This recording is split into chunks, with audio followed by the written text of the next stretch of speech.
Luz de Cristo. Luz, Demos gracias. Dios.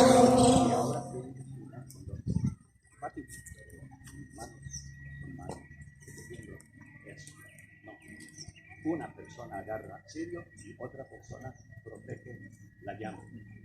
Así. Y no muy alto. Listo, vámonos.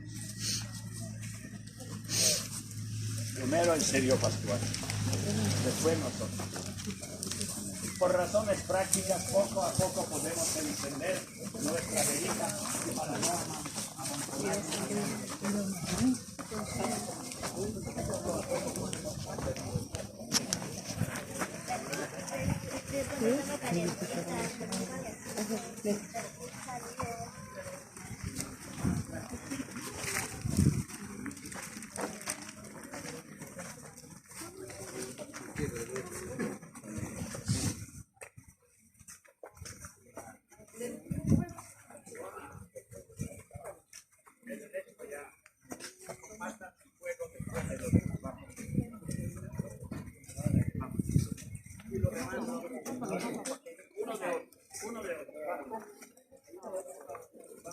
Serio pascual, lo más importante.